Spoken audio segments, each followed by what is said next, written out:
shall acquire a heart of wisdom. Safeguard the perfect and watch the upright, for the destiny of that man is peace. But God will redeem my soul from the grip of the lower world, for he will take me settled. My flesh and my heart yearn, rock of my heart, and my portion is God forever. Thus the dust returns to the ground as it was, and the spirit returns to God who gave it. In the rising of the sun and in its going down we remember them. In the blowing of the wind and the chill of the winter we remember them. In the opening of buds and the rebirth of spring we remember them. In the rustling of leaves and the beauty of autumn we remember them. In the beginning of the year, when it ends, we remember them. When we are weary and in need of strength, we remember them. When we are lost and sick at heart, we remember them. When we have joys we yearn to share, we remember them. So long as we live, they too shall live, for they are now a part of us as we remember them. To everything there is a time. A time to be born, a time to die. A time to plant, a time to pluck up that which is planted. A time to weep, and a time to laugh. A time to mourn and a time to dance. A time to embrace and a time to refrain from embracing. A time to lose and a time to seek. A time to rend and a time to sow. A time to keep silent and a time to speak.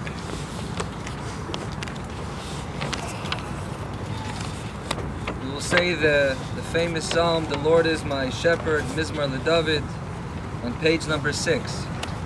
Mizmar LeDavid, Adonai Roi lo yachzor, b'nois deshe yarbitzeni yomei menucha sina aleini, nafshi yishoyve v'yancheni, v'maglei tzedek leman shemoi, gam ki elech b'geit al moves, lo yirara ki ato imodi, shiftecha mishantecha heima yinachamuni, Tarech lefanai shulchan neged tzarirai, Dishanta v'Hashem roishi kaisi revaya, Achetai v'chesed yidifuni, Kol yemei chayai v'shavti b'veis Adonai li'ayrech yamim. I'd like to call upon granddaughter of Bess to come and translate page number 6. I'd like to call upon Erica to come and say out loud in English, "The Lord is my shepherd."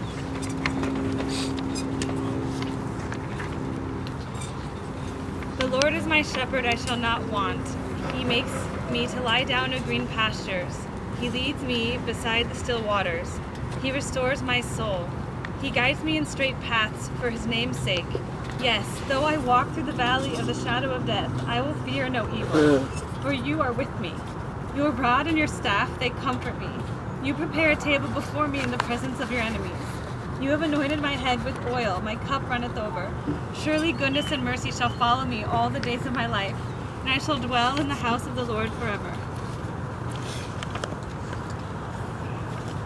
Thank you, my dear friends. We are gathered here for the Levaya, burial, the funeral, the final accompaniment in this physical realm of the wonderful woman, mother, grandmother, great-grandmother, aunt, and friend, Bas Yehuda v'Tamar, Bess Waxer. There's a famous philosophical discussion, Philosophy 101. There's two twins in the womb. They're having a major discussion. There's the cynic, and then there's the idealist.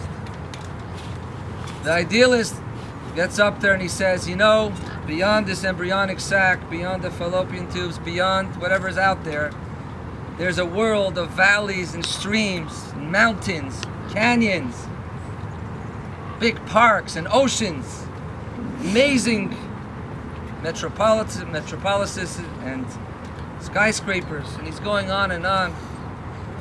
And the cynic turns to him and he says, look, we only have what's in front of us. Empirically speaking, we have a little water, a little tiny sack that we swim around in, and there's some body that's sheltering us. But beyond that, we don't know anything. And every day they're having this discussion, back and forth. Finally, one day, the idealist, the older twin, goes through the tunnel. And the cynic is left wondering, where did he go? We are that twin. What happens when somebody passes away? Where do they go? Many people say religion was made for this very reason, to answer what happens after we die, to give us comfort, a crutch. Other people say religion was made to wield power. But at a funeral we speak the truth. The soul goes where it came from. If you know where you came from, then you know where you're going. Judaism believes the soul is eternal, it's immortal. It's the body. It's the body that decays and diseases. So what are we mourning then? If the soul is immortal and eternal, then we always have it. What are we mourning? And Judaism and Kabbalah teaches we're mourning the forced separation of the body and soul. The purpose of this world, we should ask ourselves every morning and every day the existential question. What are we doing here in this world? What's our purpose? Razan d'etre, the bigger purpose. And Judaism answers that with authority. Ani nivreiti l'shamish eskoni. I was created to serve my master, to make a difference in this world. And therefore, I come from God and I'm going to God. Our soul is a part of God, and God transcends time and space. Therefore, it's not limited to the limitations and confines of space, of before and after, older and younger. And so the soul comes into its body to do a mission. The question is, why does it need to come into the physical? Because God wanted us to choose Him. He didn't want to be a dictator. He didn't want automatic love. And in order to be chosen, that we should make Him king or vote Him in, we got to have free choice. In order to have free choice, we got to evolve spiritually, to come into this world and believe that we perpetuate our own destiny, we manage our own affairs, as if we have choice to be atheists or not, which is the design. And when we choose God, it's worth much more than all the angels that know automatically and robotically that God exists. And so therefore the deck is stacked against God in this world. We have every reason to be angry or to have questions or not to believe. And we have every reason and validation to be cynical. But at the end of the day, that's what gives us free choice. And when we choose God, we do Torah and mitzvahs, we make a difference in this world. That is the opportunity that we're mourning here. As long as the soul is within a body, every single deed it does connotes choice, and it has the most meaning, because we bring the energy of God into this world. It says, one good deed in this world is worth more than all the good deeds in the world to come. The metaphor would be, some of you are doctors and lawyers. If you full nachas to your mother, you're a doctor. Half nachas, you're a lawyer. Tiny bit of nachas, you become an accountant. American Jews, at least. And so, some of you went to school. Imagine the answers to the test are right in front of you and you got 100. You got an A+. It doesn't mean anything. The C- is worth more than the A+ if you didn't know the answers. It's not the level of spiritual manifestation that they have up in the cosmos, up in heaven. It's what we have here on this earth, that we make the right choice, point A to point B. It's the quality of the obstacles we've overcome. And so we don't have that opportunity. And that is what we're mourning. But we must realize the relationship we had with our loved one continues eternally. But if it was based on physical things like the property they had and the homes they had and the vacation homes, yep, everything physical, you can't take it with you. Nobody ever said on their deathbed. Teresa and I spent a bunch of days over the last month talking Torah and discussing with Bess. She never said, I wish I had made more money, because nobody says that. I wish I can't take that with you. But you can take with you the eternal soulful things, the Torah and the mitzvos, the love, the abstract ideals and values of goodness and kindness and selflessness, and values in Torah. And Vasya, I will tell you, you should be very, very proud of your children and grandchildren and great-grandchildren and your friends, because Azar and Bedima, Berina Yiksaru, whatever you put into Judaism, that's what you get out of. If you pay little attention to it, not much you're going to gain from it. But that's not the case with this Eishes Chayil, this woman of valor.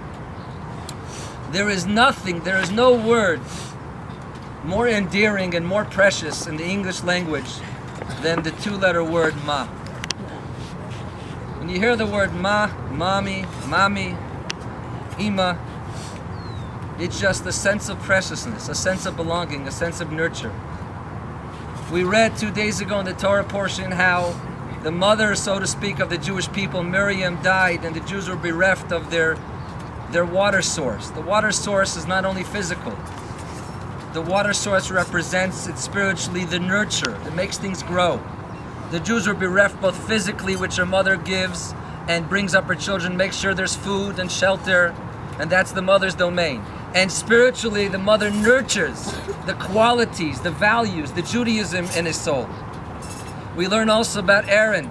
Aaron the high priest died, and the Jews mourned him and cried bitterly because Aaron had the feminine quality of making peace between husband and wife and between brother and sister and business partner. And the Jews cried him because he had such love and selfless love. You'd go over to two people who were in a fight, and he would say to one of them, did you know that your partner, your spouse, your friend really feels terrible for what they did? They want to make peace with you. They're just ashamed. And they would go, oh, really? And then he would go to the other one and say the same thing, and then he would come with a big smile. And he lied. He twisted the truth for the sake of peace, which the Torah says you're allowed. That selflessness, that love, that transcendent love, that's motherly, that's the feminine. And that's why all men, women, and children of the Jews mourned. Your mother, grandmother, great-grandmother, Basya, Bas, Yehuda, Tamar, she had these qualities. Kindness, always the matriarch worrying for her brood. And there's an amazing story about the power of a Jewish woman. There's the story of this synagogue in Jerusalem, and it's a Friday night, and there's always guests that hang around synagogues that people invite them to come to their house on Friday night to eat this Shabbat dinner. So there was this young man, and he was invited to this couple's house with a couple of young kids, to Chaim and Sarah's house. They come over, there's a couple guests there. Chaim on the way to the Rechavia neighborhood in Jerusalem, he asked the young man, what's your name? The guy doesn't say anything. Figures maybe he's very shy. They come into the house, start eating the meal. The young man's like broodingly silent. All the other guests are very talkative. The young man, Chaim, is very apprehensive of asking him anything, you know. Maybe he's going through something. But in the middle of the meal, every guest has said something, said where they come from, and one of the guests turns to the young man and says, why aren't you speaking? Where are you? Who are you? Where do you come from? Tell us about yourself. So all eyes turn to him, and he says, my name is Ahmed. I'm from Ramallah. Everyone takes a sharp breath. Like this was during the second Intifada. Everyone was very scared.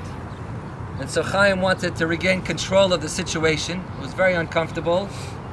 And he's thinking, he's grappling. He doesn't want to ask any questions. He doesn't want to know, but quickly he says, you know, do you have a favorite Jewish song?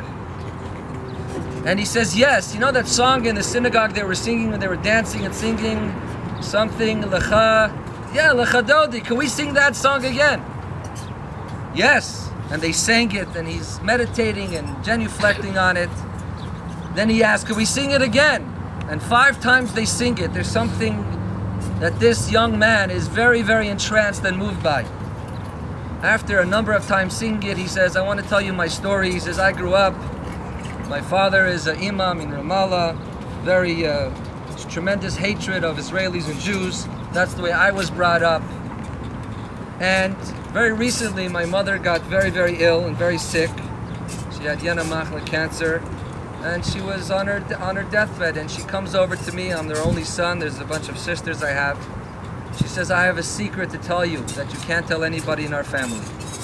She says, I'm really Jewish, and I married your father, but I want you to know that you're Jewish.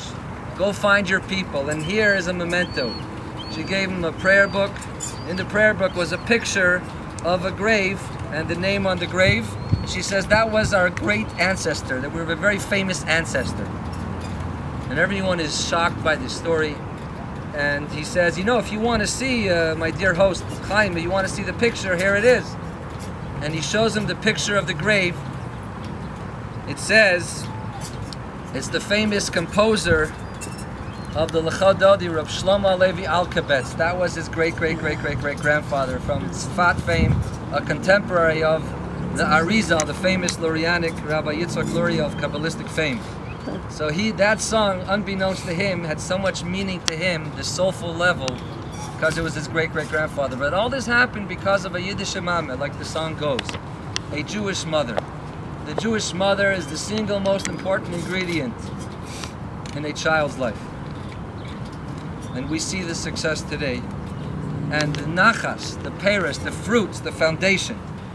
Often the Jewish woman is looked on as her role is diminished traditionally. But as the Lubavitcher Rebbe says, in every building there's one important thing that you never see, but without that it wouldn't exist. The foundation of every building, it shouldn't be seen, but it's the most important thing holding up the very, very edifice. The Jewish woman is the foundation of the Jewish people. And that's in the macro. In the micro, it's every Jewish family, and we could for sure confidently say this in this case. And so, the best way to honor Basia, Bess, is to do soulful things, to do mitzvot, because that's what she wants from you. That's her physical connection to you. That's how you propel her onwards and upwards in holiness and godliness. So, we always had this running gag with Bess when she used to come for Yom Kippur. She'd say, Rabbi, right? She'd say, Rabbi. She had this very unique tone. And she used to say, why can't you get a real chazan, a real cantor? Even though I was the cantor. So I said, Bess, if you fork over 20,000, you got it. So that quieted her. But her favorite tune from what I know, and we just sang it when she was, the last 4 or 5 times we were sitting together, she wasn't communicating, at least in the physical, conventional way. But when we sang this song, she sat bolt upright and she was commenting and she was with it. Right, Teresa? You were right there. Her soul really was involved. So we're going to sing. It's not something we do in a conventional sense. We're going to sing the Kol Nidre, even though it's 2 months or 2.5 months before Yom Kippur. But we could always atone for our vows, that's for sure. And actually it is appropriate because we might have made vows to our mother, grandmother, great-grandmother and not have kept them. So it's actually opportunity time to ask for forgiveness. We didn't keep anything we promised her. You should have that in mind during this rendition of Kol Nidre. So I apologize, Bess, because I'm not a fancy chazan, but I'll do my best. Please join in with me and we'll sing the Kol Nidre prayer. It's transliterated and translated in Hebrew and English.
Kippurim.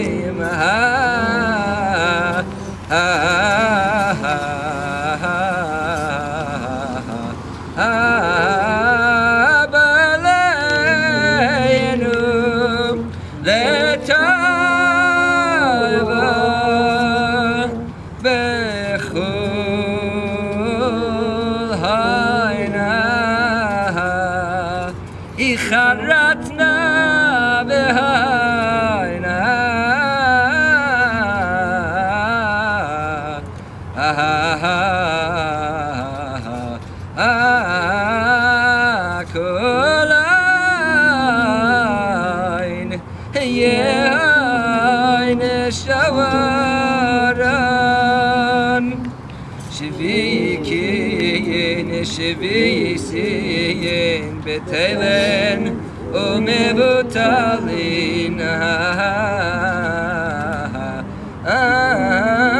la shiririn vela kayamin nidrana ela nidre sarana la Sarei, Shivu Asana, La Shivu.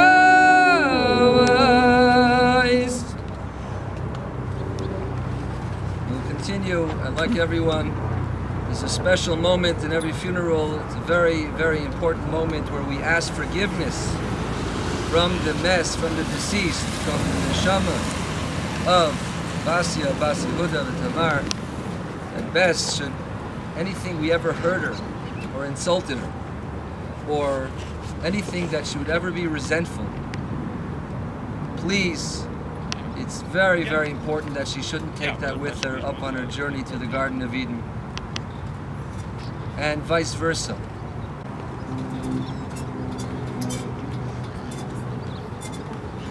Please turn in your booklets. It's very important to say number of psalms. At a funeral, the soul is present right here above the coffin, body's inside, and it's very important. All the prayers that we say give the soul a cloud with which to be borne aloft, to go in more comfort. You see, the soul is caught up in a no woman's world, or no man's land between the physical and the spiritual. A whole life, 80, 90 years, it lives in the physical body. It's very difficult to segue from there to a completely spiritual existence. Our role, we're not just spectators, we're active participants at every levaya. Levaya means accompaniment. We have a role to play, not only to honor, but to escort with our depth of feelings in our prayers and our passions.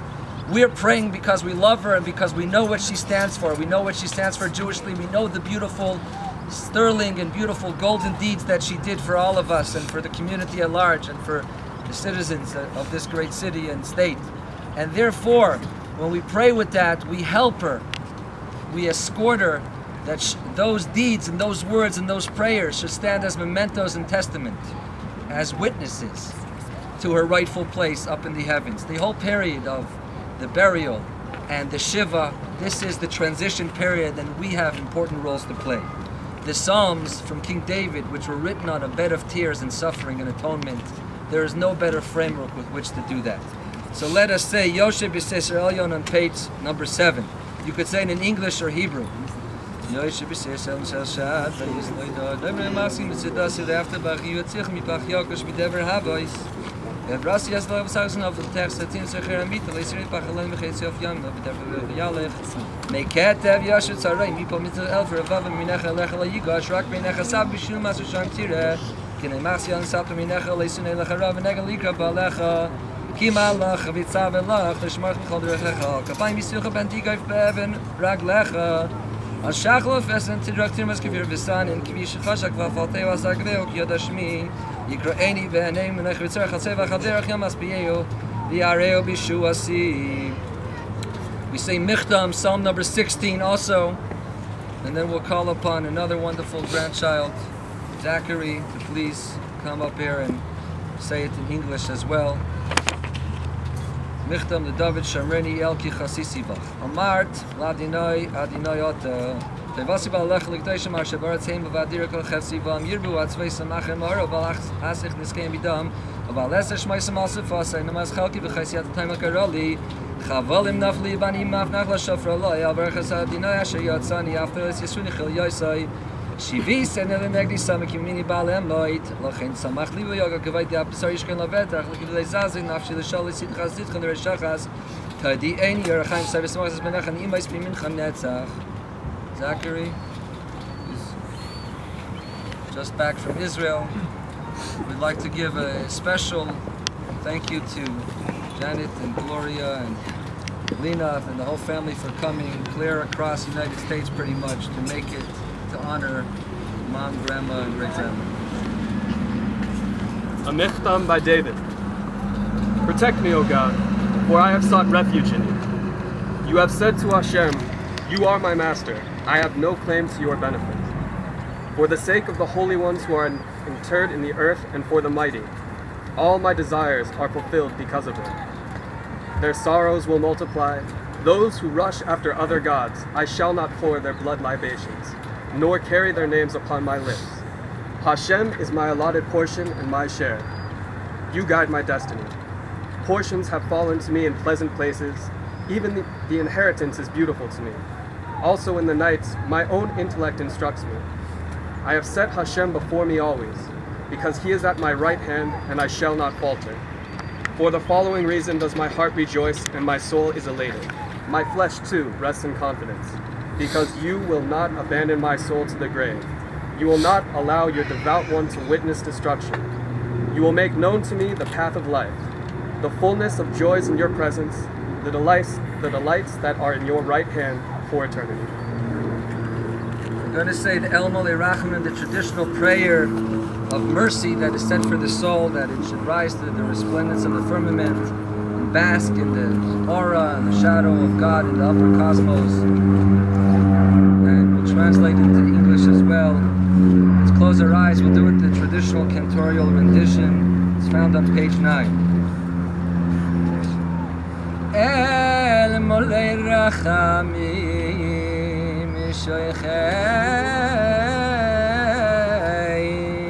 B'miravoimim Amitzei Amitzei Amitzei Amitzei Amitzei Menucha Nichoina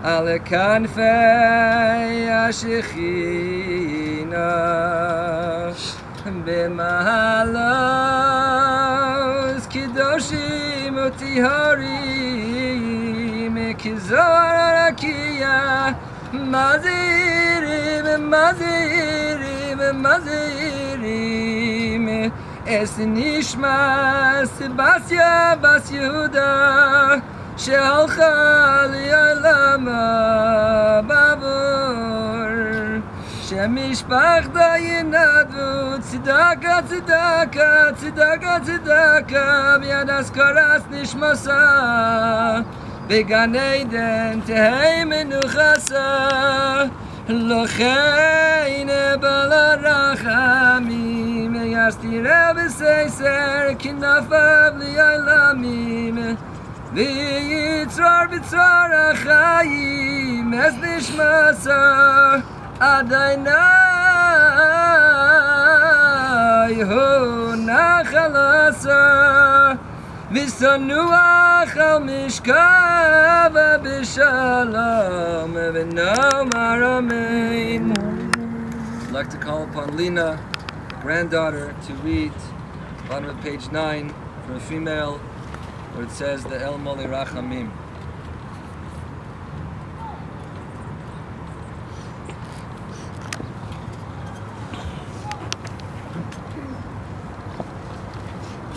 O God, full of mercy, who dwells on high, grant proper rest on the wings of the divine presence, in the lofty levels of the holy and the pure ones, who shine like the glow of the firmament, for the soul of That's so beautiful. Basia, the daughter of Yehuda, who went out to her world, because they will contribute to charity in remembrance of her soul. May her resting place be in the Garden of Eden. Therefore, may the Master of Mercy shelter her in the shelter of his wings for eternity. And may he bind her soul in the bond of life. Hashem is her heritage, and may she repose in peace on her resting place. Now let us all respond, Amen.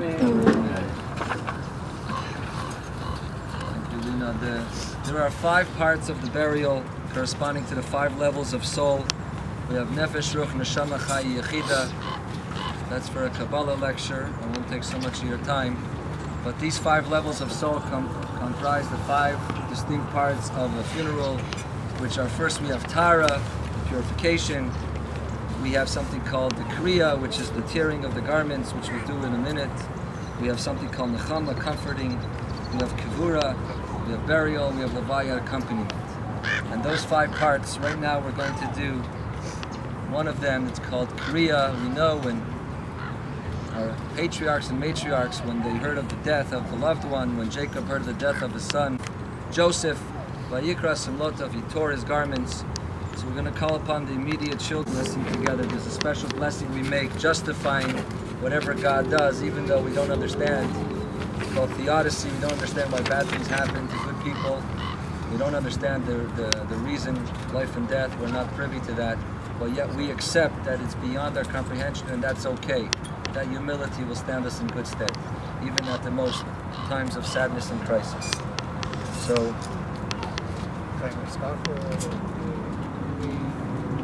we'll make the blessing, and then you'll tear downwards at least 4 inches. Try to go down to near the heart. At least 4 inches. And this garment, hopefully you can wear it during the Shiva. So let's say the bracha together. Baruch Atah Adonai Eloheinu Melech Haolam Dayan HaEmet. And she was filled with the grace, given all the things that happened to her body. I mean, she could have complained. It could have been a horrible thing. Oh, Mom, you're suffering. You know, it could have been a horrible experience. Instead, she was filled with such a childlike sense of wonder and a joy and everything, and a moving beyond, you know. It was just a state of grace that she was in. Even when she had, at one point she had hallucinations because her eyesight got very bad, and there she would say, Mama, give a key. Because all she saw was little children and angels and bobby socks. That's a lot.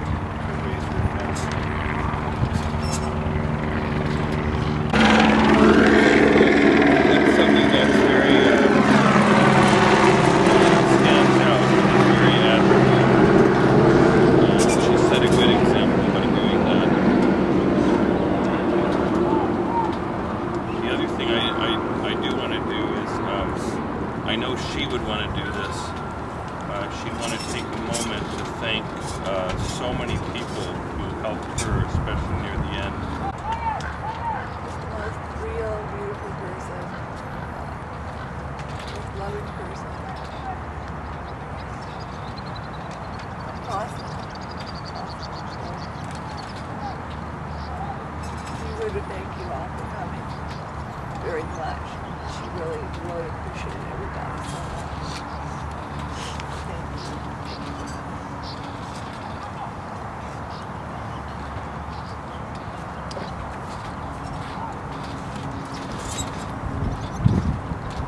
Well, if you met Bessie, I'm sure the one thing that first struck you is she's unique, and you can't meet her and not remember her. And that was a big part of her creating an impression. And we all do that. We all create impressions that become part of who we are in life. I don't really know a lot of what her early life was,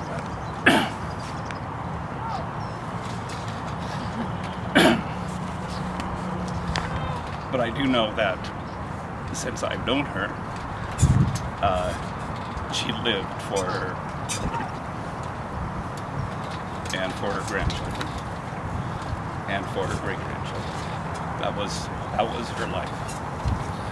And whatever other things she could have done,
You have shovels on both sides. Finish with the earth.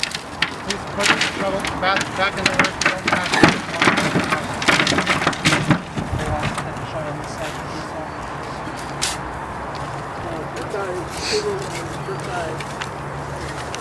I don't think they heard you. The shovels on both sides. When you finish the shoveling, you get the shovel back in the earth. You don't pass the shovel for one person to in there. How about speed shovel?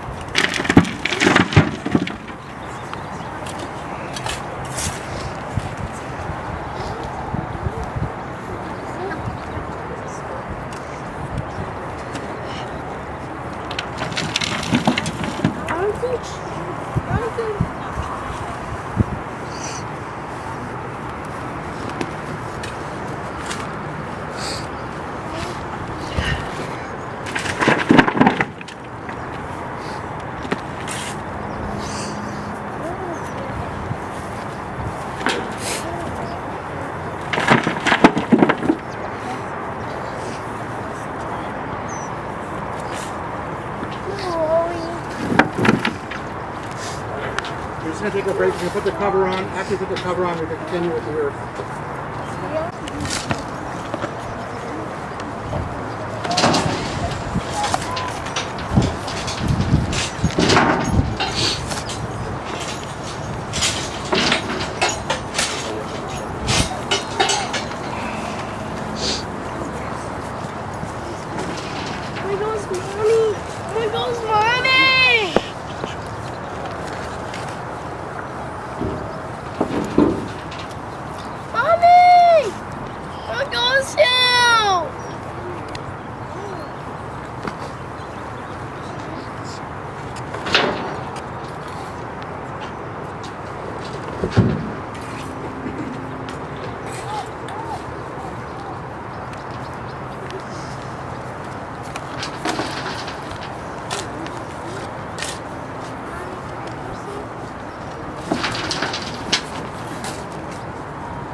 The rabbi's asking everyone to please come to the side, to the curb. You need to transliterate it? The next page. Page 12 is transliterated. Page 12. Amen.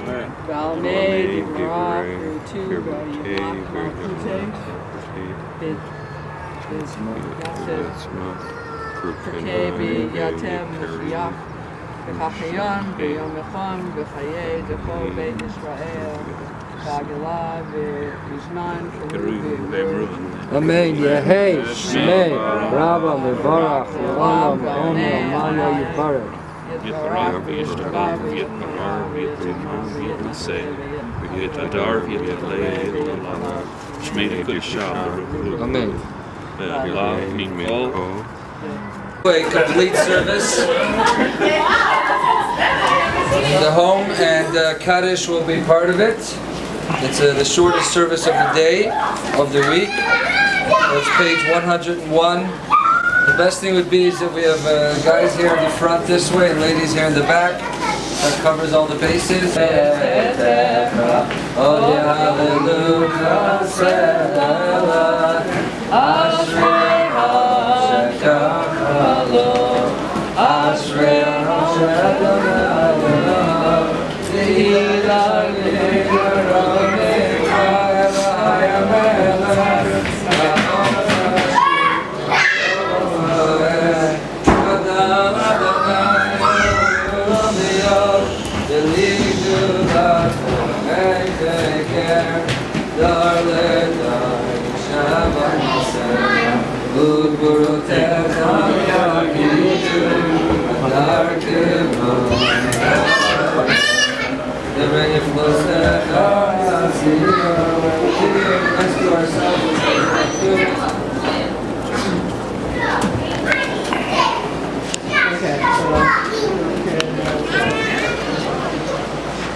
Amen. Yehei Shmei Rabba.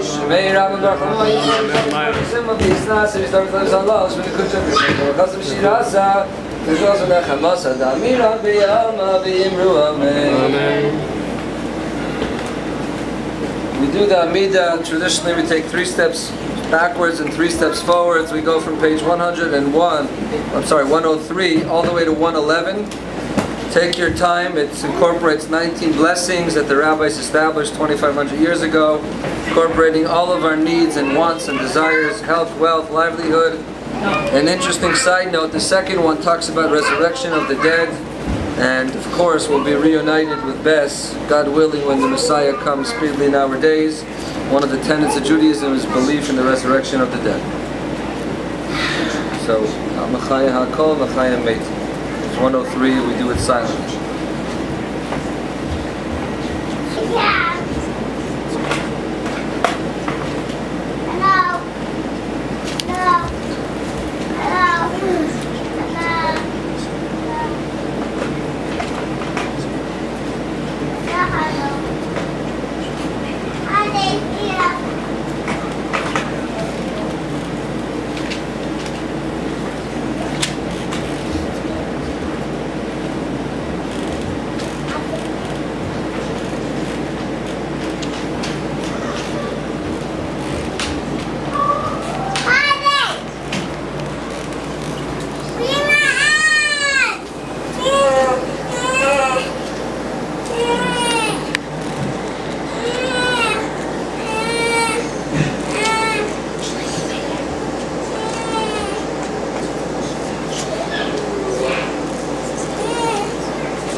the repetition of the Amidah called Chazarat HaShatz. The reason why there's a repetition is because when the prayers were formatted, many people did not read Hebrew, believe it or not, and they spoke Aramaic, or they spoke Babylonian, or other such languages. So the cantor, the representative of the community, would fulfill the obligation for them as long as they would listen and try to fulfill and meditate with them. So that's why it's done till today, where many people don't know how to or don't understand it. They can fulfill their obligation. We also do a special prayer called the Kedusha that can only be done in a minyan, which is on page 104. We become like angels, and we say that God is holy, holy, holy. Only with a large group of Jews where the divine presence always rests can we do that. So page 103. Before we end every blessing, we say Baruch Atah Adonai, and you respond Baruch Hu, Baruch Shemo, blessed be He, blessed be His name. And then we finish the blessing, you go Amen. The word Amen means so it should be, from the word Emunah. We have faith that the blessings we're asked for, God will fulfill. So the word that says Amen, it comes from the Jewish word Emunah. Have faith.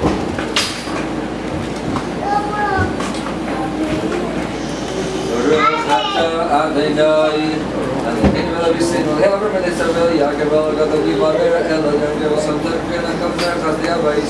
وميبي كلام ديبنين مشروع بيابا ملخزم الشمالين ورخاتا ديناي مجين أبرهام أتجيب الله والله بخميس خاطر بالشيء أما إذا كان خاطر بخمس مخانيس برحلاب سبتين بخمات الشم كان راس الشني أفار ميخا باق برسمي دم الله خميس مخانيس ميخشوا من من عطلاق يس ميس برخاتا ديناي مخايا هميسي آمين Dice una resa che ne sia senza perché non sa che da c'è caso di altri cose alzemi amar Kadosh Kadosh Kadosh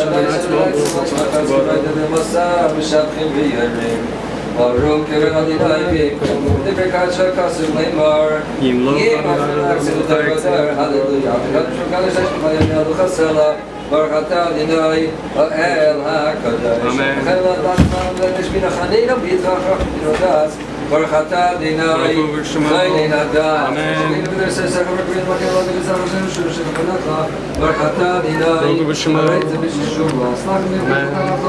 Baruch He helped me with some of the Baruch Atah Adonai Baruch Amar Belisla Yabrinu Bandinu Beriba Ribeinu Golin Meril Mashlach Gilgal Chazgat Baruch Atah Adonai Baruch Yisrael Amen El Nachrefen Emer Rachman Baruch Atah Adonai V'Chaylei Amo Yisrael Amen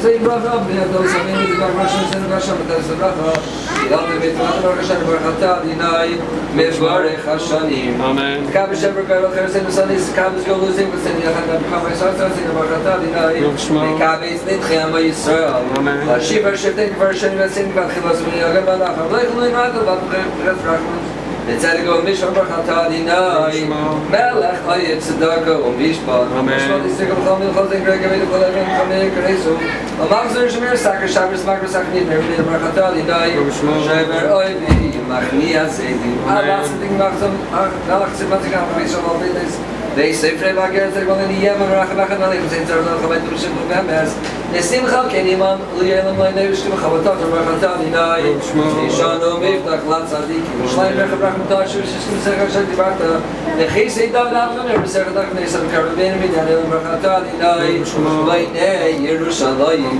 Samdo B'Erzat Merkanda B'Shem Tzedek Hashem Koyam Baruch Atah Adonai Matzmiach Kern Yeshua Shmakei Leinu Adonai Aleinu V'Rach Rachmanim V'Kav Ratzin Estiu Tzedek Yashmet V'Yos Achmatum V'Nacham HaKen Reikim Al Tishmeinu Yad Shmet V'Yos Kodav Baruch Atah Adonai Sheimei Atefila Tzedek Achei Shalom Tzasum Sheva Shalom Tzedek B'Sach Yishei Shalom Just me ask God Ratzin V'Yos Tzedek Navay This is Shalom Mech Well, you should say Tzedek Tzedek Baruch Atah Adonai Tzedek Shalom Tzedek Gaida Sim Shalom Tzedek Tzedek Tzedek Tzedek Tzedek Tzedek Tzedek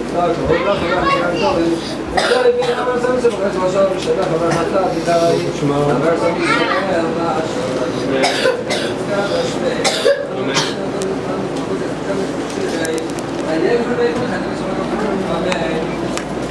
I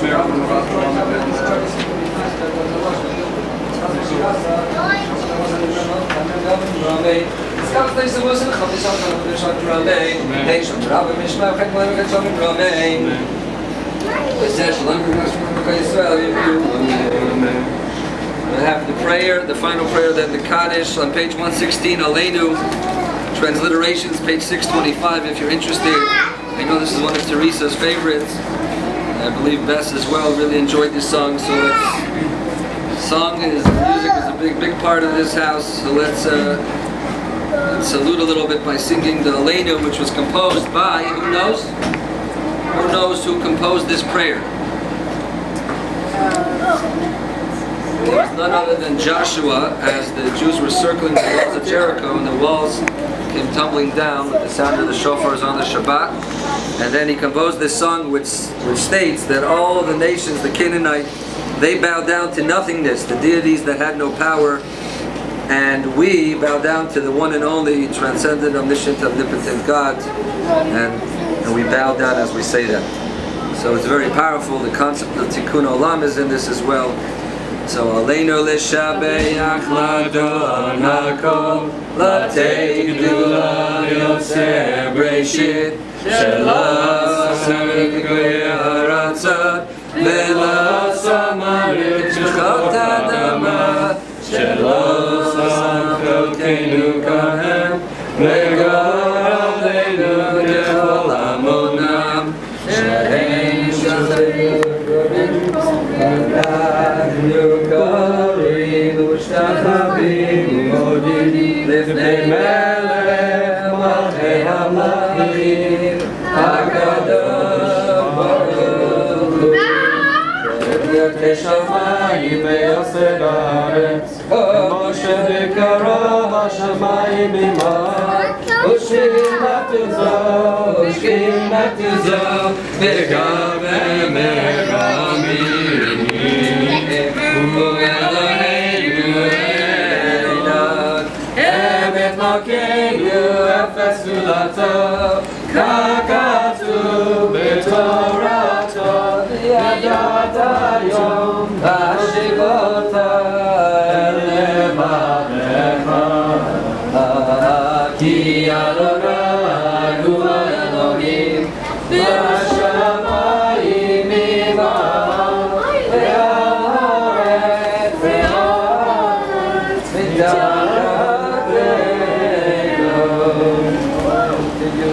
Bible 116.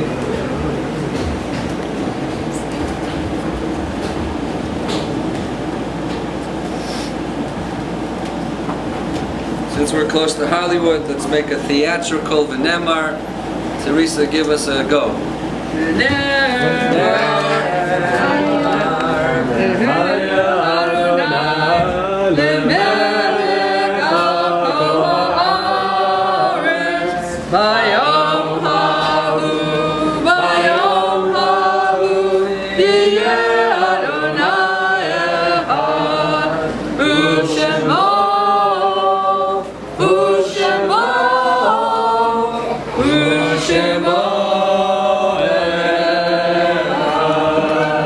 Kaddish is found on page 117. The four mourners should say the Kaddish out loud, transliterated 117. Yikadal, Yikadal, Shmir Allah, Amen. Yalma, Yibrak, Yirtei, Yik Mokitei, Yasmach,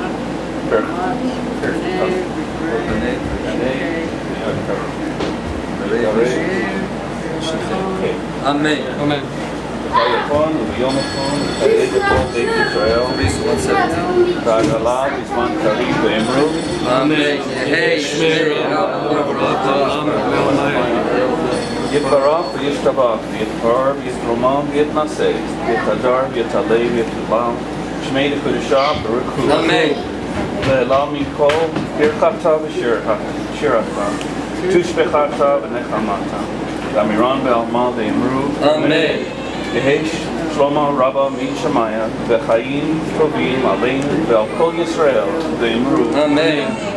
Osei Shalom Imromav Hu Ya'asei Shalom Aleinu Ve'al Kol Yisrael There's one more Kaddish. It's called, that was Mourner's Kaddish. This is called Rabbi's Kaddish, which is a little more.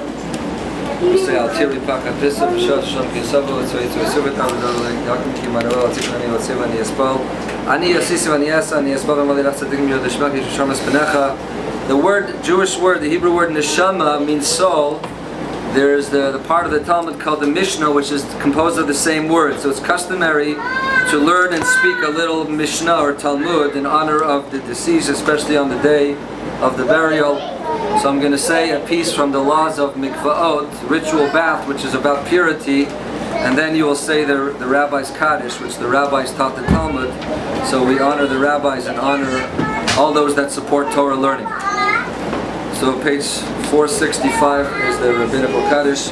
Heitel by Samita of Bishop, Glashak the top of Termination and Kalmik, which may return, Kalashan of the Islam, Khadikanim, Kadeshis, Mamma Yarotel, Akshin, Sulama, Samara, maybe my Kevan Shrella Galter, Hanan Makasha, Pittsburgh, Zakishal, Figure, Murder, Mitzvos. Shenemra, Nehavetz Masiga, Terviater, Never Shen, Israel, Hilik, Hami, Mama, Shamari, Bab, Nishusheim, Yatan of Fakta B, Kaddish Rabbanan, page 465.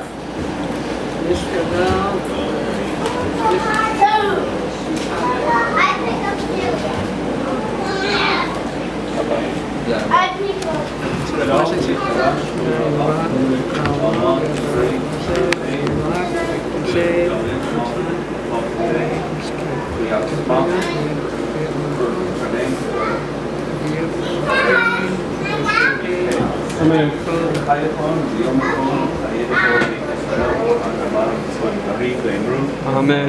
Yehi Shmei Rabba Mevarach Le'olam Oleh Alayah.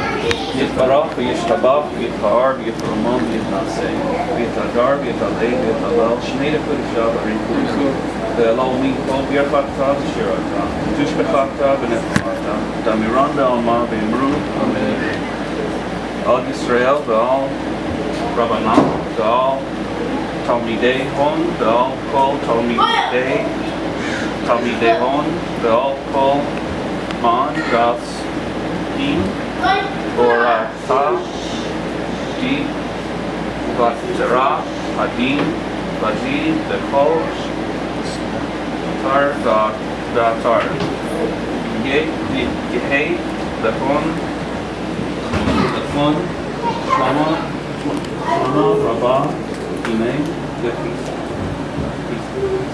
Yisrael Rachamim Zechayim Arikim Nizornam V'Yita, V'Yerkana, Min, Adam, Abuchon, V'Yishmaya, V'Yru, Amen.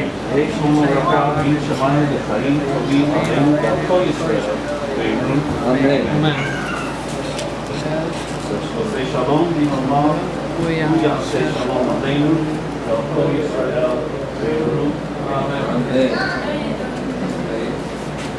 Again, the custom is that the mourners sit on a low stool, and we did this at the cemetery, but we do it at the house as well. We give them the traditional comforting line, God should comfort them among the mourners of Zion and Jerusalem. So I don't know if all you guys want to sit together and make a final pass to give the traditional blessing.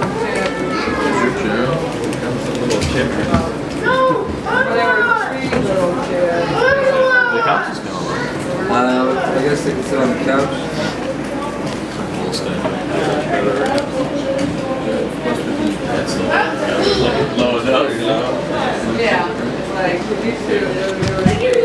Teresa and Jenna, you want to come this way?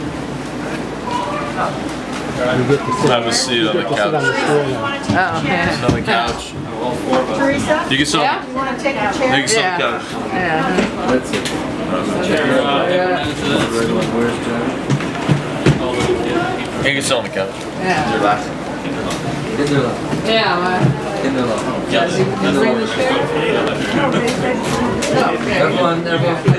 Everyone can come in. Okay. Let's say together. Here's another one, Welcome. Teresa. Makom Menachem Etchem Toch Shar Amele Zion Yerushalayim. Okay. And I don't know if anybody wants to ask questions about anything in general.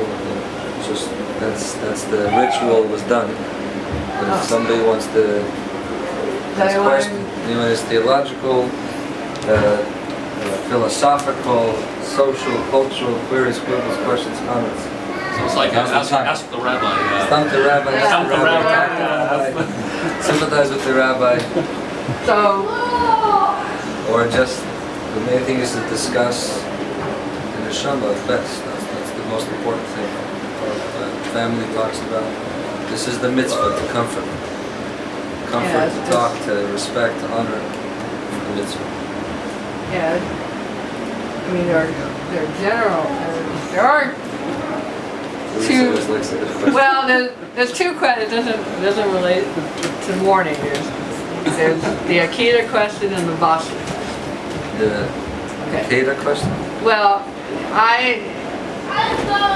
because Itzhak was a boy, and it says lad is the translation, so the whole God saying, this is Abraham's about to sacrifice Isaac, he takes it away. But meanwhile, I always thought that Isaac was silent mainly because he had a kind of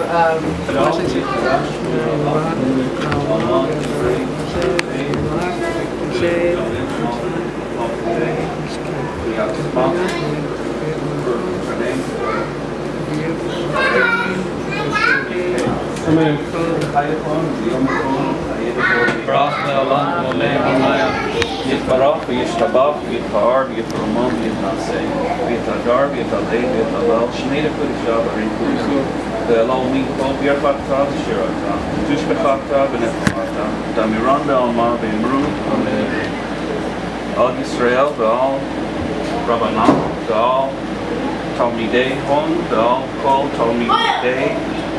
תלמידי הון ועל כל מן גס Borata, Di, Vatara, Hadin, Vazin, the Kol, Tar, Datar, Yehe, the Fun, Shama, Rabba, Ine, the Pisa, the Rafamin, the Ayin, Arikin, Nizorna, the Ka, the Kana, Min, Adam, Abukun, Vishmaya, Beru, Amen. Shlomo Raka, Min Shammai, the Chaim, Tovim, Amen, Kol Yisrael, Beru, Amen. Say Shalom, Din Allah, Say Shalom, Aleinu, Kol Yisrael, Beru, Amen. Then the custom is that the mourners sit on a low stool, and we did this at the cemetery, but we do it at the house as well. We give them the traditional comforting line, God should comfort them among the mourners of Zion and Jerusalem. So I don't know if all you guys want to sit together and make a final fast to give the traditional blessing.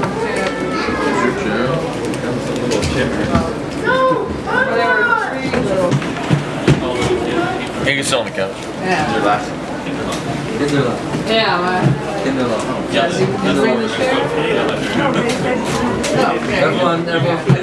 Everyone can come in. Okay.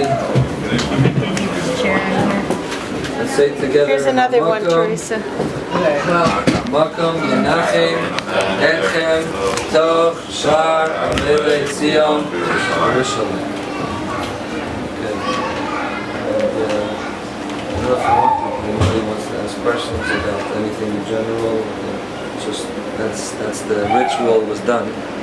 But if somebody wants to ask questions, anyone is theological,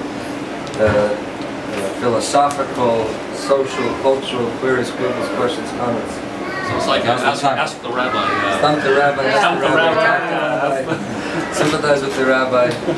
So, or just, the main thing is to discuss the neshama best. That's the most important thing. Family talks about. This is the mitzvah, to comfort. Comfort, to talk, to respect, to honor mitzvah. Yeah. I mean, they're general. There are two. Well, there's two questions. It doesn't relate to mourning. There's the Akita question and the Vasu question. The Akita question? Well, because Itzhak was a boy, and it says lad in the translation, so the whole God saying, this is Abraham's about to sacrifice Isaac, he takes it away. But meanwhile, I always thought that Isaac was silent mainly because he had a kind of Abraham and Isaac leave Sarah. He doesn't tell Sarah what he's going to do. There's this almost death thing that happens, and I always thought that Isaac, because it says that when Sarah died, Isaac mourned, but he was always a very silent, patriarch. And when he had the choice, he did not choose Jacob; he chose Esau. By saying, I remember when we took Bess to Hawaii, and she was like a little disoriented at the airport, and a little nervous, and you went up to her. You were like a little child, Elliot. Do you remember that? Like no. You said, "Oh, let me help you, Grandma." You were about 4 or 5, and she goes, "Oh, Elliot, thank you." And she was so happy that you went up to her and offered to help her, and she held on to you, and then you like walked with her at the airport. You don't remember that? No. I remember when somebody's bar bat mitzvah and Elliot was doing his awesome dancing thing, and Grandma was so happy that he was such a dancer. She went on and on. Yeah, she went on with that, like, "Oh, you're the dancer," and I think I said one little song. Oh, now you're the and then she said, "Oh, you're a poet as well, and you're going to school to be a poet." I'm like, yeah. So, yeah. So what do you do? Like, oh, history. She's like, "Oh, poetry." I'm like, yeah. Real nice. The Man of La Mancha. We went to the Champagne brunch, and we got to watch play, and Mary was there. Yes, that was a very moving one. And also when we went to see Benjamin, when he was looking at the college out by Pasadena, and then we went to dinner. So there it is. Even though we're pushing her around in the chair a little bit because she got tired of walking. David, I haven't seen you in a long time, and I'm just thinking, do you remember anything about Bess that comes to mind from years ago? Anything that stood out? It's hard for me to recall a lot of stuff. I mean, maybe later, but well, I just want to. It's just it's been so long, so I thought maybe something. I just have recollections of coming here and hanging out with you guys. It's just nothing specific. I remember the mouse. Pet mouse, pet rat. Yeah, we went and they had a garage with pets, which we didn't have because Bess turns out was afraid of cats. She thought she'd step on them. And so there was a little mouse. Of any kind. Yeah, she did like my pet mouse. I know that. Well, so we had never grown up with pets, so I don't remember the both of you or just you, but anyway, there was a little mouse, and so I go up to show her it. I'm like, it's a little mouse, and it's safe, like it didn't bite me, because if I'm secure, because I'm a timid person with animals myself, and I had no idea that something jumped 4 feet in the air. The Mongols. No, it was I felt bad because I had no idea that, because from my point of view, if I'm able to hold it, it's got to be safe, because if it scratched me at all, I would have just backed off. But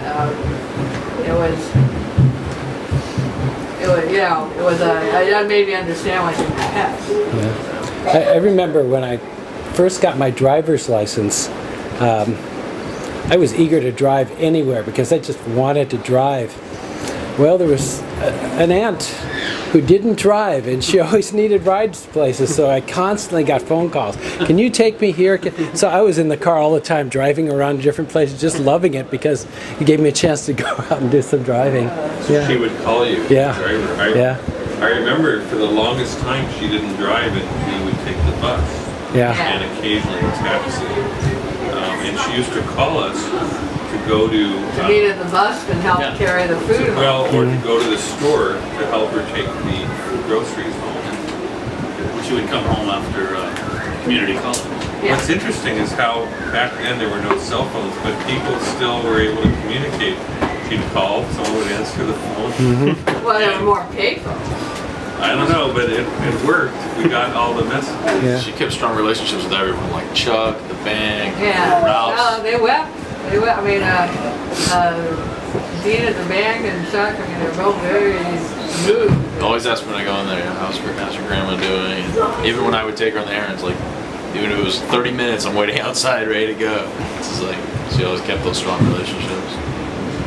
One of my fondest recent memories was when we go on walks, and you did this, of course, more often than I did, and you probably did as well, and you did also, but, you know, when I come and visit, we go on the walk, and that little lemon tree that's in front, it's now larger, there's a lot of lemons, but in the earlier days, there was a single lemon, and every time we would go on a walk, stop there at that tree, and there would be a half-hour debate on, is this the perfect day to pick this lemon, or should we let it go another day? And we had to look at it from all different angles and think through the repercussions of this one lemon. Well, then it continued because even when there were more, I was like, well, how do you know when it's done? Because you squeeze it, it's not as soft as, you know, so if you pick it now, if you wait one more day, it'll be sweet, but if you wait too long, then it'll fall to the ground and rot. So it's like... Married you guys at the window. I know. That sounds like it. How long did she live here in this part? 50 years. 50 Yeah, years? You guys grew up here? Yeah, we moved here when I was 10. Because we lived on Drexel, but it cost too much for our house, so we had 3 renters. And also, they couldn't say your kids are too loud, you have to move. So was this one or the one under? This one. And you guys were loud. Yeah, well, we were polite. We were polite. I remember as kids, we were polite when we visited, we were polite. Oh, yeah. What school did you guys go to? Hancock Park. Park, and then John Burroughs, and then Fairfax. So right, we've been living here since I was 5 and he was 4. Right here. Yeah. In LA, 50 years in one place, you don't see too much. Yeah, I know. People should move all the time. I know. Very transient. Yeah, we, you know, I think it's well, that whole foundation thing, you see how strong, you use the right metaphor. She loved to honk the horn when she's driving, and let everybody know she's coming through. well, because our eyesight was going. Oh, even before that, when I was in elementary school. I know. She was a hornblower. Even just backing up. Right. Hitting on that thing, like. Yeah, just, I'm here. Don't Wait back into me. Car to warm up for that perfect sound. You could sit there and wait. For it to turn over a little bit. Yeah. I still remember when she'd be answering the phone here, and your dad had the TV repair business, and she'd answer the phone and she'd have all these coupons up on the wall because he'd give out different coupons for like $1 TV repair service. So, and how can he make money on $1? I said, well, it's $1 to get there, but then he has to fix the TV set. So, you know. But she was always answering the phone and taking all the numbers down and, you know, routing all the service. So she was the secretary for the business. Yeah, she did a lot of. They had a walkie-talkie at one point. You know, when units were over. You know, because he was, you know, electrical, so he got ham radio. CB set. I think your dad would have liked the technology today. Oh yeah, he would have. He would have been. He would have. I mean, it's too bad he missed it. Yeah, you know. he would have like gotten into fixing computers and all that. Yeah, maybe we would have made websites. Yeah. But Bess missed the internet too. She. By the time he came along, her eyesight was too bad. She would have, she liked research and finding out stuff. She would have gone to town and she could have seen things. She liked the typewriter. I remember hearing it clicking in the back always. Yeah, she was a good time. I mean, she was a good secretary. Typewriter ticking away. I remember. Oh, go ahead. I was gonna say, I remember when we went on a cruise with Bess, and then we went miniature golfing in Catalina. This was like 13 years ago, and we were going miniature golfing, and on like the 6th or 7th hole or something. I mean, Grandma wasn't doing too well, but on the 6th or 7th hole, she just hits a hole in one. And we're like, Grandma, you just hit a hole in one. She's like, wait, what is that? Like, what do you mean? It's like on the first shot. And she was like, yeah, is that good? She was so excited. We were so like happy for her. And then at the end of the miniature golfing, we all tallied our score, and we all saw how we did. And we all, we had like, I think, my dad, he had the lowest, then it was like Nathan, I think I got like the me, then Grandma, and then Elliot, he had the highest score, and she goes, Elliot, you won! I can't believe it! You won, Elliot! And we're like, oh. She was so excited for Elliot because she didn't know how to score. Like, Grandma actually golf scoring the lowest scores is the best. Yeah! She just kept talking about Elliot, you won. I think I had like 156. Like 9 holes. But you got more value for your You got more shots per dollar. That was pretty funny. I remember we went to Hawaii and Erica, I guess, found a tip. And it's like, she was young and she goes, we have to go to the health department. It's like, it was crucial, that we go to the health department to have this evaluated. And of course it was routine. But we took a day to have it checked out. That she insisted. Well, she kept that on the news, the report. That's the system. Now I see that she saw more things that, like, we care about so many things that she didn't care about. She just saw all the beautiful things. Really enjoyed her life. Yeah. I mean, it's so beautiful. You can see all, because like in Ohio, all you see is birds everywhere. So like, it's really pretty. And they're all, and the trees are changing colors, and the birds are chirping, and they just like have their own life. And you stare at them, and you go, wow, why do I even care about that? They really care about my life, Why do the birds are? I see how much, she liked. Another thing is when we were young, she used to take us horseback riding. And the reason why is, we're talking the 60s now, but at that time, she didn't say this, but I believe she had grown up where horses were so essential, and she wanted us to, know how to ride a horse because it still wasn't clear, was the future going to be cars or not? So she just thought knowing how to ride a horse is important. Now the little ponies. Well, Where did you go? Beverly. There was a Pony seat rides. a lot you could take it out on your own. We used to do that. It wasn't just around a track. You were on your own on the horse. Where did you have that? Where was that? That was at Griffith Park. In some places in LA, it might be worth it to take a horse now. Instead of being in traffic.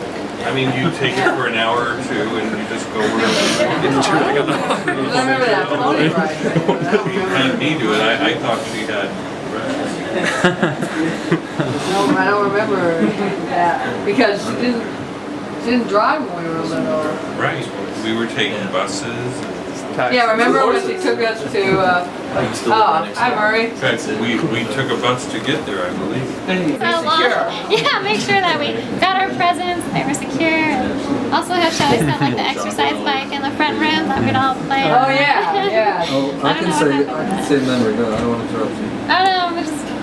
And this is the last part of what you said. The exercise bike, the like yellow faded one she had.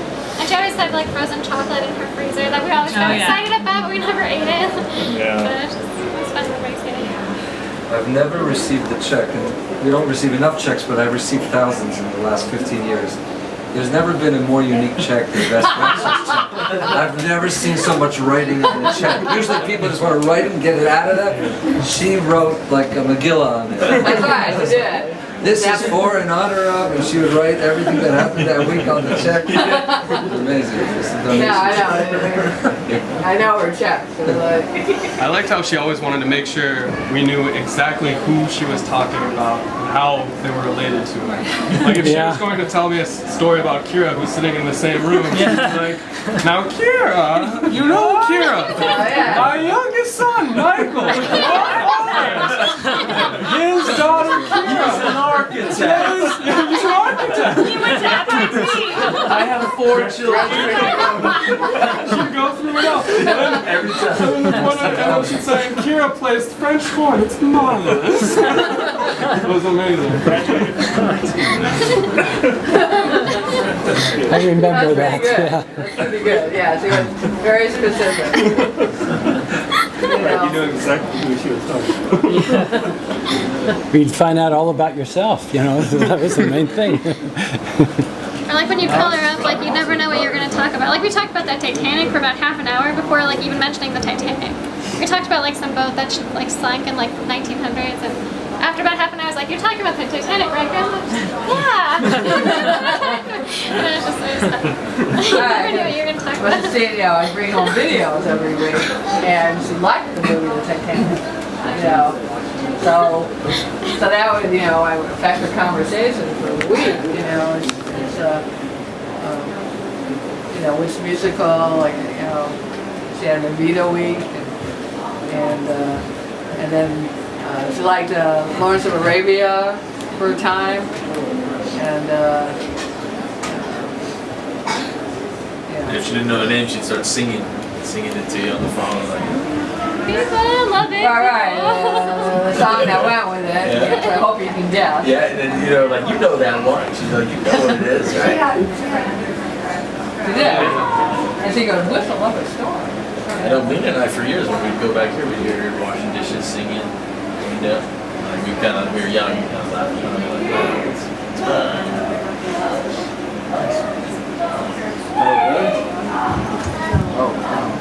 Hi. I missed the beginning, so I don't know what everyone already said, but I have a lot of good memories of visiting this apartment as a kid, and also the chocolate in the freezers, the pianos, and just all the times she always had a lot of interesting things to say. I remember probably like 6 years ago or 7 years ago when I was in college, we went out to dinner together, and she took me to she wanted to go to Steven Spielberg's mother's restaurant, so we went there, and yeah, she wanted to get the message to Steven Spielberg about the Abraham movie. Remember the Abraham movie?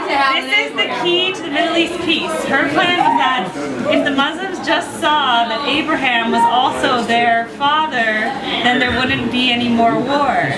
So for a while she was really into this Abraham idea, and she actually told Steven Spielberg's mother like her idea. And she's like, okay, you know, I don't really tell him anything because he'll get mad at me, but okay. Yeah, it was good.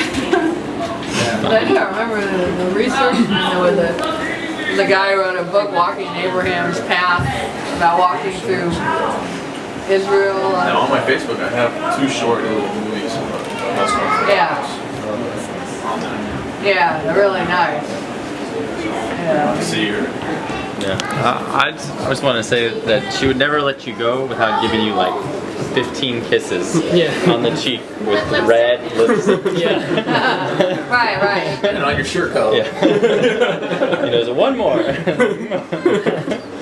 So it's very unique and very loving.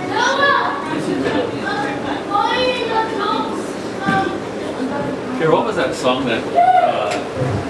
There was some song that she was very much into a little while ago when we visited. The Impossible Dream? The Impossible Dream. Yeah, she was singing that when she was recovering from the heart surgery, and I've never heard it before. Yeah. It's like really it was a phone conversation before we were here, but I mean, she just kept saying that. Yeah, some musical. Like it was actually giving her strength to recover. No, because it is. That's what she was singing with her in the hospital. Yeah. Yeah, She had it very- here in the scene book.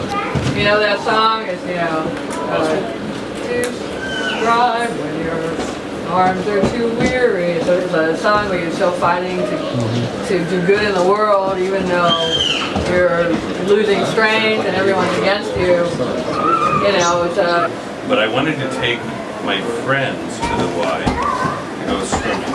Okay, so we just thought, you know, because it was a family membership. Yeah. So there were 5 of us in the family. So it's like I went in and it's like we gave him the cards, you know, as a let us pass. But the guy decided to be really, you know, picky about it. It's like, well, who are you? And you know, one of the names was like, you know, Janet Waxer, right? And it's like, I go, well, it's, you know, I mean, it's like I just didn't, we were kids, all right? And I just didn't think, what's the difference? We're members, you know. I didn't say that, but I wanted him to let us in. So it's like he goes, I don't know, you know, this just, he doesn't look like a Janet. And so anyway, he goes, look, I'll tell you what, I'll call mother. And it's like, hey, you know, I have some people here and they say that they're, you know, belong and, you know, Daniel Waxer, and she gets all the information, you know, and like, well, who's there and tell me, and, you know, and she checks it all out, and then she goes, yeah, it's okay. You know, so what I'm saying is she thought a lot. She didn't just give knee-jerk answers. It's like she goes, yeah, it's okay. She had to figure that all out on the phone. I had never said a word to her about it. And it was, in other words, she was honest absolutely on what mattered, but on stuff like this, it's like she supported her family. That's what I think was nice about it. Yeah. Yeah, she definitely could think on her feet. Yeah, wish I could do better. I mean, I'm more, you know, she wasn't thrown. Right. You know. Yeah, So.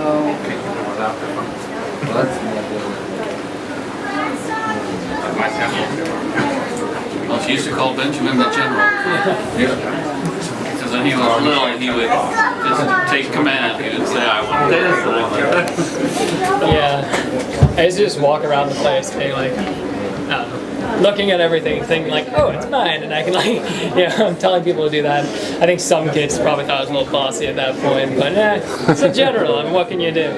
But I definitely remember I tried to play the piano, and that's where she just drew the line. She's just like, no, it's broken, it's broken. Or someone, I mean, like, people were just like, you can't play the piano. Exactly. Like, it was interesting. In Ohio, that looks like a